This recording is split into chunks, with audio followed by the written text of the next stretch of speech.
ازہر university میں یہ پر P H D کی ہوئی، تو اس سے آپ دیکھیں کہ بر صغیر پاک و ہند کی عظیم ہستی کا جو علمی کام ہے اس نے دنیا پر اتنا اثر ڈالا کہ عرب کی دنیا بھی متاثر ہوئے بغیر اعلیٰ حضرت سے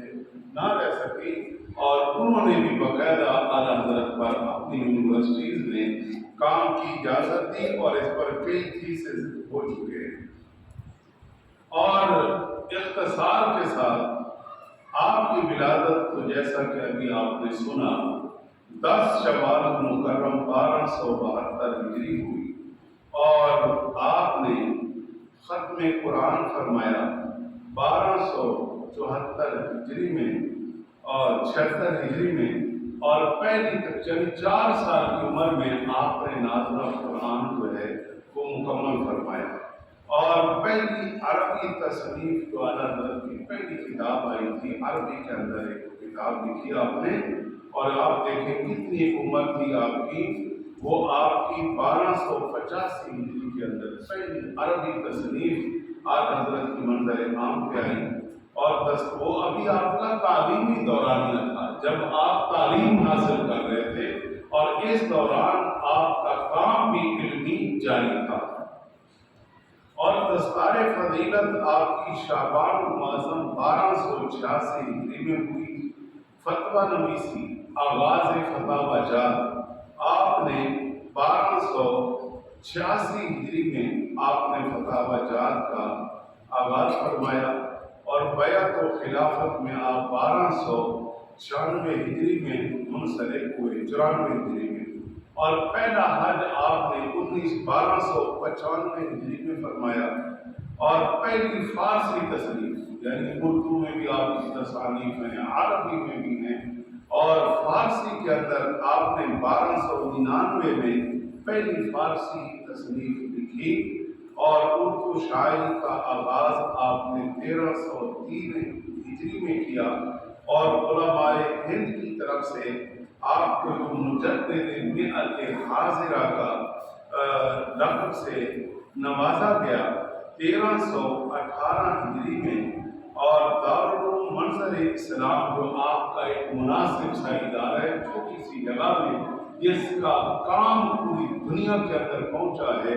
تو اس ادارے کی بنیاد جو آپ نے رکھی وہ 1322 ہجری کے اندر اعلیٰ حضرت نے اس ادارے کا باقاعدہ آغاز فرمایا، اور دوسرا حج آپ نے 1323 ہجری میں کیا، جبکہ 1322 میں آپ نے ادارے کا آغاز کیا تھا۔ پھر امام کعبہ شیخ عبداللہ میرداد سے اور دیگر علماء کرام سے جو آپ کی گفتگو اور ملاقاتیں اور کئی مسائل پر ابحاث اور یہ چیزیں، یہ 1324 ہجری میں،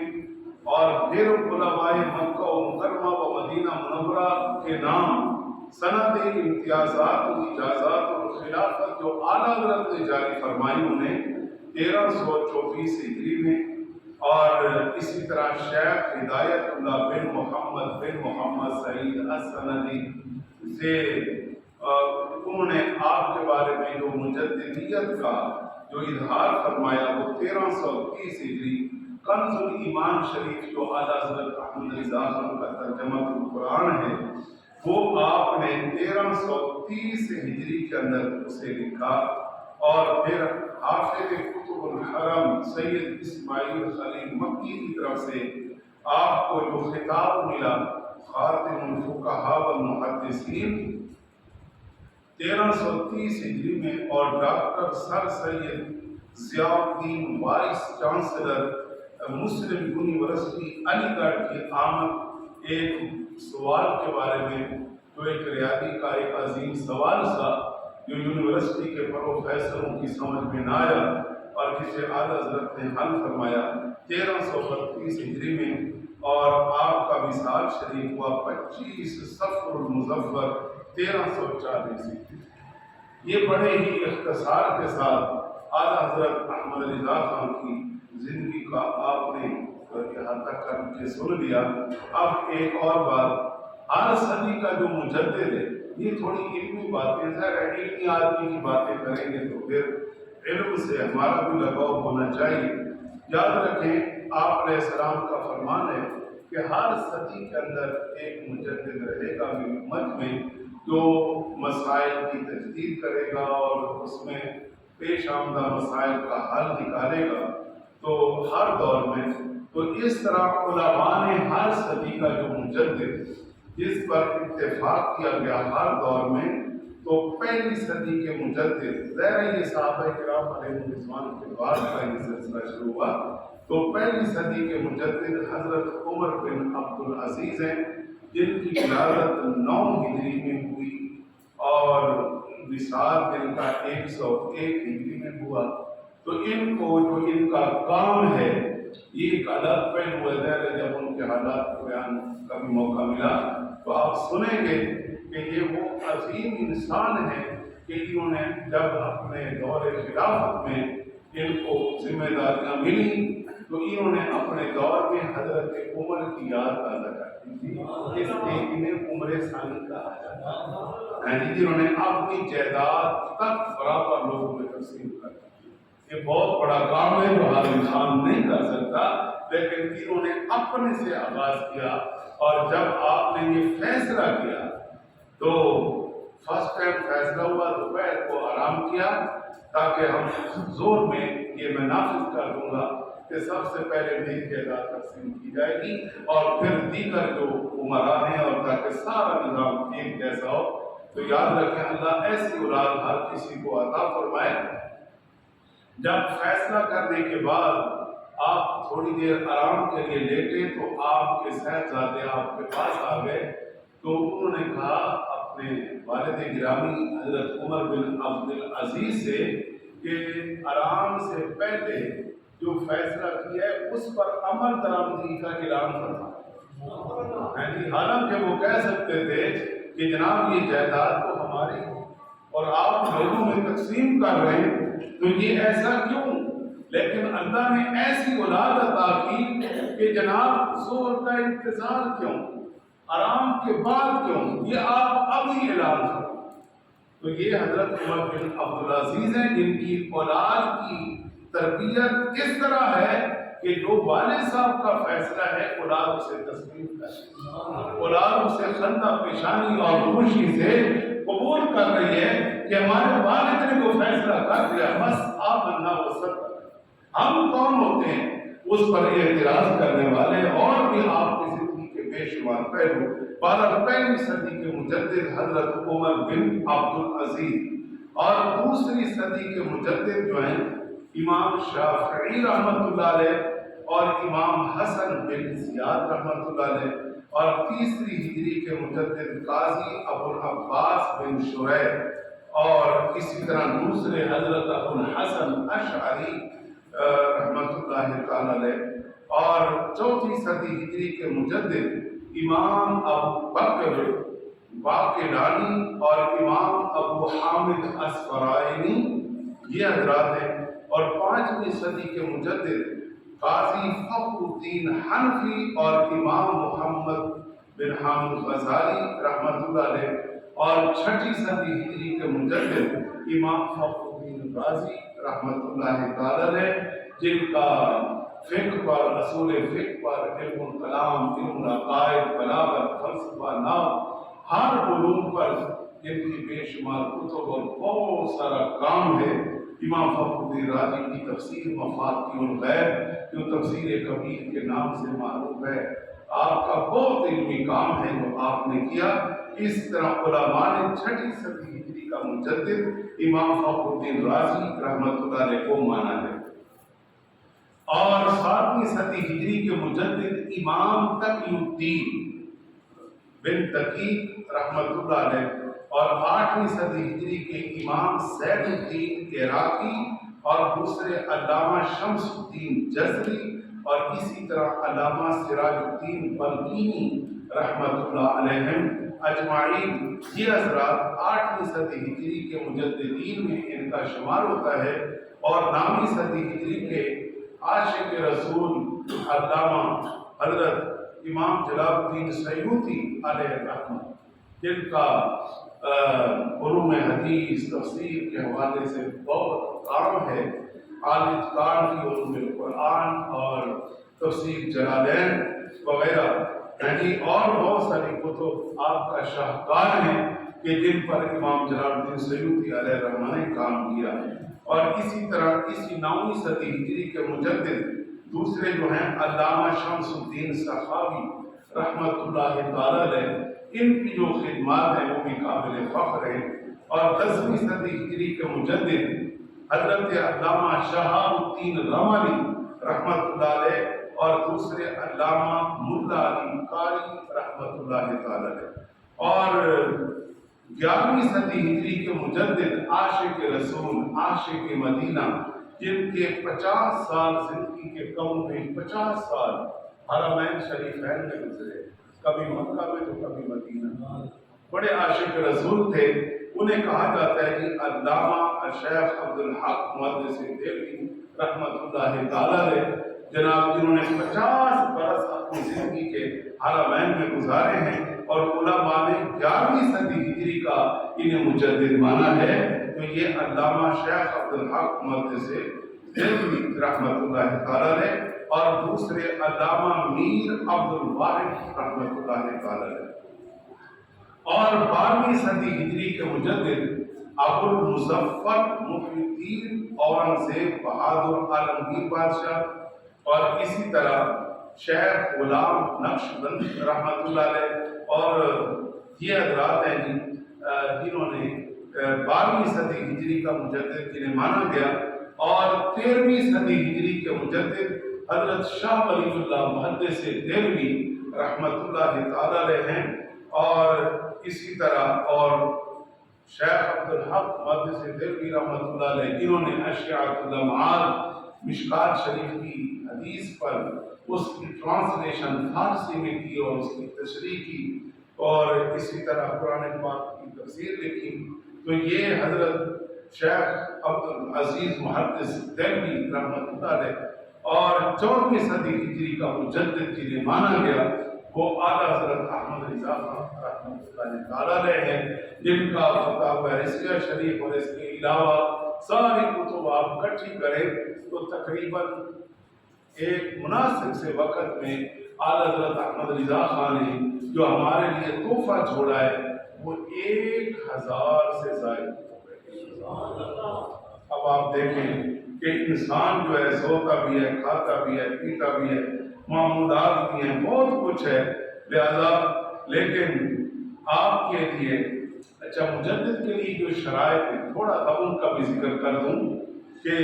جنہیں مجدد کہا جاتا ہے، کیا اس کے لیے کوئی علماء نے اصول بھی رکھے یا ایسے ہی کہہ دیا جاتا ہے؟ باقی جن کے نام میں نے ذکر کیے ہیں یہ ہر دور کے کوئی معمولی لوگ نہیں ہیں جنہوں نے اس پر اتفاق کیا اور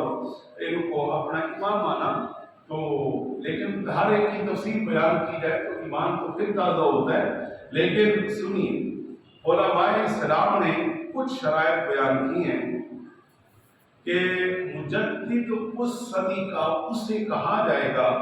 کہ جس نے پہلی صدی کا آخر اور دوسری صدی کے شروع میں وہ موجود ہو۔ تو اعلیٰ حضرت نے دوسری صدی 14ویں کے 40 برس پائے، تو لہذا آپ کا جو کام ہے،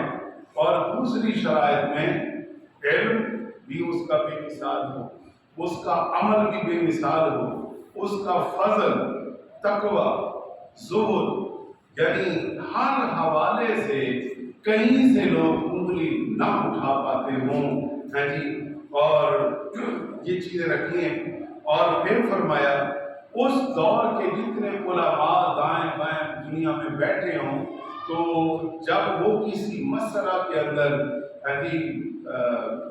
نہ کوئی حل نکالیں تو انہیں معلوم ہو کہ دنیا کے فلاں ملک میں فلاں حصے میں فلاں ہستی موجود ہے جو اس مسئلے کا حل کر سکتی ہے۔ تو اعلیٰ حضرت رحمۃ اللہ علیہ انہی لوگوں میں شمار ہوتے ہیں، اور بدعات کے خلاف جو جہاد کرے، اور مختلف علاقوں میں کئی مجدد بھی ہو سکتے ہیں، یعنی ظاہر ہے اتنی دنیا ہے، اس لیے میں نے بعض دفعہ 2 3 کا ذکر بھی کیا۔ تو یہ اعلیٰ حضرت احمد رضا خان رحمۃ اللہ تعالی علیہ کے حوالے سے بات کر رہا ہوں، اب تھوڑی سی جو آپ نے ہماری رہنمائی فرمائی، جو آپ کی پیاری زندگی کے اندر ہمارے لیے رہنما پہلو ہے، اس حوالے سے ذرا توجہ فرمائیں۔ اور کچھ چیزیں ایسی ہیں جنہیں ہم نے مضبوطی سے پکڑنا ہے۔ اور نمبر 1، اللہ حضرت احمد رضا خان رحمۃ اللہ تعالی علیہ آپ فرماتے ہیں کہ امت کے، توجہ کرنا ذرا، آپ فرماتے ہیں کہ حضور علیہ السلام کی تمام امت ہے، تمام امت کے اقوال، افعال، اعمال روزانہ 2 وقت آپ صلی اللہ علیہ وسلم کی بارگاہ میں پیش کیے جاتے ہیں۔ یہ بات آپ نے فتاوی رضویہ شریف جلد نمبر 29 صفحہ نمبر 568 پر آپ اعلیٰ حضرت فرماتے ہیں کہ اے حضور کے غلاموں، اے حضور کے امتیوں، ذرا خیال کرنا، جس نبی کا تم نے کلمہ پڑھا ہے لا الہ الا اللہ محمد رسول اللہ صلی اللہ علیہ وسلم، اس پیغمبر کے سامنے تمہارے دن بھر کے اعمال 2 مرتبہ آپ کے یعنی اقوال، افعال اور اعمال، اقوال تمہارا تکلم کیسا رہا، افعال تمہارا کام کیسے رہے، اعمال تمہاری نیکیاں کیسی رہی آج کے دن میں، تو یہ 2 مرتبہ آپ صلی اللہ علیہ وسلم کی بارگاہ میں پیش کیے جاتے ہیں۔ اب ایسے نہیں کہ خالی جناب ہم پڑھتے ہیں، محبت ہے، عقیدت ہے، پورا مہینہ رمضان شریف کا ہم نے سلام پڑھا ہے تو 2 شعر سلام کے اور 2 شعر نعت کے پڑھ کر ہم کہیں کہ اعلیٰ حضرت یہاں پہ ہے، بس یہ بات نہیں ہے۔ اعلیٰ حضرت کا کوئی اور کام بھی ہے، اسے بھی تو پڑھنا ہے۔ ابھی آپ نے، میں اس موضوع پر ابھی آیا نہیں، اس موضوع پر میں باتیں کر رہا ہوں، الحمدللہ یہ بھی تو اعلیٰ حضرت کا کام ہے نا۔ تو اعلیٰ حضرت فرماتے ہیں فتاوی رضویہ شریف میں کہ حضور سے پیار کرنے والوں، آپ سے محبت کرنے والوں، کلمہ پڑھنے والوں، سن لو، تمہارے اعمال 2 مرتبہ آقا کریم علیہ السلام کی بارگاہ میں پیش ہوتے ہیں، لہذا پھر ہمیں کیسے چلنا ہو؟ اگر ہمیں اعلیٰ حضرت سے پیار ہے، اعلیٰ حضرت سے محبت ہے اور ہونی چاہیے، اور دیکھ رہے ہو زمانے کے ساتھ ایسے ایسے لوگ آ رہے ہیں جو اعلیٰ حضرت کا پرچہ بلند ہو رہا ہے، ان کا نام، ان کا مشن آگے بڑھ رہا ہے، تو لیکن اعلیٰ حضرت سے جو ہماری نسبت، آپ کا تعلق، محبت، عقیدت اپنی جگہ، لیکن یہ بھی سوچنا ہوگا کہ وہی اعلیٰ حضرت فتاوی رضویہ شریف جو 30 جلدوں میں اور 22,000 پیجز پر مشتمل ہے، اندازہ فرما لیں اتنا اعلیٰ حضرت کا عظیم کام، اور اسی فتاوی رضویہ شریف میں اعلیٰ حضرت نے فرمایا کہ تمہارے جو بولتے ہو، جو عمل کام کرتے ہو، اور تمہارے جو اعمال ہیں، یہ 2 مرتبہ دن میں آپ علیہ السلام کی بارگاہ میں پیش کیے جاتے ہیں۔ اس لیے آپ سوچئے کہ اعلیٰ حضرت کیا فرما رہے ہیں۔ اور پھر اعلیٰ حضرت سے یعنی یہ سوالات ہوتے رہے، آپ جوابات دیتے رہے۔ پھر آپ کی ایک اور وصیت فرمایا کہ جو مجلس میلاد ہے، یعنی جو محفل میلاد ہے، اعلیٰ حضرت فرماتے ہیں کہ اس میں کیا ہوتا ہے، اس میں اللہ کا ذکر ہوتا ہے اور اس کے محبوب کا ذکر ہوتا ہے۔ لہذا اس سے منع کرنا کیا مطلب کہ اللہ کا ذکر نہ کرو اور اس کے محبوب کا ذکر نہ کرو، کیوں نہ کریں؟ ایک نسبت آتی ہے، ایام آتے ہیں، اس نسبت سے لوگ یا اللہ کا ذکر کرتے ہیں یا اس کے محبوب کی باتیں کرتے ہیں، تو لہذا آپ فرماتے ہیں اس سے منع نہ کیا جائے، اور جو کوئی منع کرے، ہاں جو غیر شرعی حرکات کام ہے اسے کوئی بھی پسند نہیں کرتا، جو غلط طریقے سے میلاد کو بدنام کرے تو اس کا علماء کا اس سے کوئی تعلق نہیں، اور سمجھدار مسلمان کا بھی اس سے کوئی تعلق نہیں، اور بلکہ مسلمان تو اکٹھے ہوتے ہیں، درود شریف پڑھتے ہیں، قرآن پڑھتے ہیں، تلاوتیں کرتے ہیں، ذکر و اذکار کرتے ہیں، حضور کی سیرت کے پہلو اور آپ کی پیدائش ولادت کے حوالے سے، اور آپ کی جو عملی زندگی ہے لقد کان لکم فی رسول اللہ اسوۃ حسنہ، یہ ساری چیزیں لوگوں کے سامنے رکھی جاتی ہیں، گویا کہ ایک بتایا جا رہا ہوتا ہے کہ یہ جو آج کل ماہ ربیع النور شریف چل رہا ہے، اس میں ہمارے لیے کیا ضروری ہے۔ تو اعلیٰ حضرت فرماتے ہیں جو منع کرتا ہے نا کہ یہ کام نہ کرو، گویا کہ وہ شیطان ہے، یہ شیطان ہے جو منع کر رہا ہے کہ یہ نہ کرو، کیوں نہ کریں، یہ بھی اعلیٰ حضرت نے فرمایا۔ اور پھر آپ فرماتے ہیں ایک اور بڑی عظیم بات اعلیٰ حضرت نے فرمائی کہ لوگوں سنو، اعلیٰ حضرت فرماتے ہیں شریعت جو ہے نا، شریعت یہ فقہ، مسائل، دین جتنا پڑھا ہے، فرمایا شریعت یہ آپ علیہ السلام کے اقوال ہیں، اتنی شریعت ہے۔ اور آج لوگ مذاق اڑائیں، چھوڑو ہی چھوڑو اس مسئلے کو، تو شریعت سے کوئی تعلق نہیں۔ اعلیٰ حضرت فرماتے ہیں کہ جو حضرت علیہ السلام نے بولا، آپ کے جو اقوال ہیں وہ شریعت ہیں، اور جو آپ علیہ السلام کے افعال ہیں، جو کام ہے وہ طریقت ہے، اور فرمایا جو آپ علیہ السلام کے احوال ہیں وہ حقیقت ہے، اور حضور علیہ السلام کے جو بے مثال علوم ہیں وہ معرفت ہے۔ یہ چار چیزیں اعلیٰ حضرت نے فتاوی رضویہ شریف جلد نمبر 21 اور صفحہ نمبر 460 پر ان چیزوں کو بیان کرتا ہے۔ اب کوئی لوگ کہیں کہ اپنی طرف سے ہم تو مانتے نہیں، جہالت کا مقابلہ کیا کریں؟ وہ ایک جہالت کی بنیاد پر لوگ بہت کچھ کہتے رہے، اس سے دین کا کوئی تعلق نہیں ہوتا۔ اور اسی طرح حضرت احمد رضا خان رحمۃ اللہ تعالی نے ایک اور بات جو ہمارے لیے فرمائی ہے، فرمایا کہ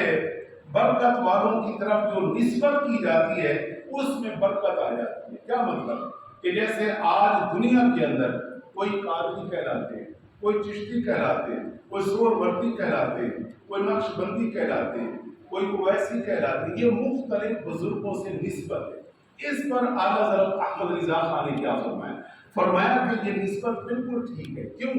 اس لیے آپ فرماتے ہیں کہ جب ہم کسی بزرگ کی طرف اپنی نسبت کرتے ہیں تو اس سے ان کی طرف سے برکات کا ظہور ہوتا ہے، اور پھر یہ سلسلہ بسلسلہ چلتے چلتے یہ سارا معاملہ حضور کی بارگاہ تک پہنچتا ہے، اور پھر اللہ تعالیٰ کا آپ پر فضل ہے۔ تو گویا کہ اعلیٰ حضرت فرماتے ہیں یہ نسبت بھی برکت والا کام ہے۔ کوئی چشتی کہلاتا ہے، کوئی قادری کہلاتا ہے، کوئی عطاری کہلاتا ہے، کوئی رضوی کہلاتا ہے، جس بھی حوالے سے کسی بزرگ کے کامل کی طرف اگر کسی کی نسبت ہے تو اعلیٰ حضرت رحمۃ اللہ علیہ فرماتے ہیں اس کو بالکل منع نہ کیا جائے، یہ بالکل ٹھیک ہے اور یہ اچھا کام ہے۔ اور پھر اعلیٰ حضرت رحمۃ اللہ علیہ ناموں کے حوالے سے آپ سے بات ہوئی تو آپ فرماتے ہیں کہ لوگوں سنو، ہم ناموں کے بارے میں کیا فیصلہ کر سکتے ہیں؟ تو اعلیٰ حضرت فرماتے ہیں بعض دفعہ ایک محلے میں، ایک برادری میں، ایک خاندان میں ایک نام ہونا تو لوگ کہتے ہیں دوسرا نہیں ہونا چاہیے۔ تو ابھی میں نے بیان کیا کہ اعلیٰ حضرت رحمۃ اللہ علیہ نے اپنے بھائیوں، اپنے خاندان میں جو بھی بچہ پیدا ہوتا اس کا نام محمد رکھتے ہیں حضور کی نسبت سے، اور پھر پکارنے کے لیے ساتھ۔ تو یہ اسی طرح حکم نام بھی اعلیٰ حضرت کی تحقیق 20 سے زائد صحابہ کرام کا نام جو ہے وہ حکم ہے، ہا کاف میم، اور اسی طرح 10 صحابہ کرام کا نام جو ہے وہ حکیم ہے، اور 60 سے زائد صحابہ کرام کے نام اعلیٰ حضرت فرماتے ہیں کہ خالد کے نام سے رکھے گئے، اور 110 سے زائد صحابہ کرام کے نام مالک کے نام سے آئے، اس طرح عبداللہ کے نام سے دیگر۔ یہ اعلیٰ حضرت رحمۃ اللہ علیہ کا مطالعہ، ریسرچ اور تحقیق جو ہے وہ کہاں تک لے جا رہی ہے۔ اس طرح اعلیٰ حضرت نے جو ہمیں ایک اور آپ نے وصیت فرمائی وہ یہ ہے، آپ فرماتے ہیں کہ حقوق العباد کے اندر، حقوق العباد کا مطلب بندوں کے حقوق جو ہمارے اوپر ہیں، اس پر اعلیٰ حضرت فرماتے ہیں کہ جس قدر ہوں انہیں دنیا کے اندر ادا کرو، جن کا تعلق ادائیگی کے ساتھ ہے وہ ادا کرو، جن کا تعلق معافی کے ساتھ ہے، یعنی کسی کو کوئی زبان سے کوئی لفظ بول دیا، کوئی مار دیا، کوئی اونچ نیچ کر دی، اس حوالے سے فرماتے ہیں جن کا تعلق معافی سے ہے اس سے معافی مانگ لو، اور اس میں تاخیر بھی نہ کرو، کیونکہ حقوق العباد کا وہ معاملہ ہے کہ ایک آدمی دین اسلام کے اندر کفر اور اسلام کی جنگ کے اندر لڑتے ہوئے شہید ہو گیا جب بھی حقوق العباد کا معاملہ معاف نہیں ہو۔ یعنی کوئی یہ کہے کہ یہ تو بہت بڑا شہید ہے تو اعلیٰ حضرت فرماتے ہیں حقوق العباد کا معاملے سے اسے بھی گزرنا پڑے گا۔ اس لیے اعلیٰ حضرت فرماتے ہیں کہ کون سا وقت اب ہمارا آخری آ رہا ہے، لہٰذا اس میں تاخیر نہ کی جائے۔ حقوق العباد کے معاملات کے اندر فرمایا کہ جتنا جلدی ہو سکے اس کو دنیا کے اندر کلیئر کر کے رکھو کہ یہ سانس آ رہا ہے، دوسرا کیسا ہے۔ اور آخری باتیں بہت ساری ہیں، انشاءاللہ 1-2 دن ہم صبح کا درس 2-3 دن اعلیٰ حضرت پر رکھیں گے تاکہ مزید برکات ہم حاصل کریں۔ اور یاد رکھیں آج ہم بھی بیٹھے ہیں سارے، لیکن دیکھیں اعلیٰ حضرت رحمۃ اللہ علیہ کے آپ کے حالات اور معمولات کی زندگی کے اندر آپ آخر بیمار بھی ہوئے ہوں گے، بہت سارے مسائل آپ کے ساتھ بھی وابستہ ہوئے، لیکن عجب بات ہے کہ آپ کی تکبیر اولیٰ فوت نہیں ہوتی۔ جماعت کے ساتھ نماز پڑھتے اعلیٰ حضرت، یا پڑھاتے یا پڑھتے، اور آپ کی تکبیر اولیٰ فوت نہیں ہوتی تھی۔ یعنی آپ دیکھیں کہ جماعت کے ساتھ نماز پڑھنے کا اعلیٰ حضرت کتنا اہتمام کرتے تھے، اور آج کوئی گیت تو اعلیٰ حضرت کے گائے اور بے نمازی ہو تو اسے بھی سوچنا ہوگا کہ احمد رضا خان سے محبت ہے تو پھر یہ بھی سوچ کہ ان کی کوئی نماز قضا نہیں ہوئی، اور پھر تکبیر اولیٰ ان کی فوت نہیں ہوئی، اور وہ جماعت کے تارکین میں سے نہیں ہے۔ اعلیٰ حضرت جماعت کے ساتھ نماز پڑھنے کے پابند تھے۔ وآخر دعوانا الحمدللہ رب العالمین۔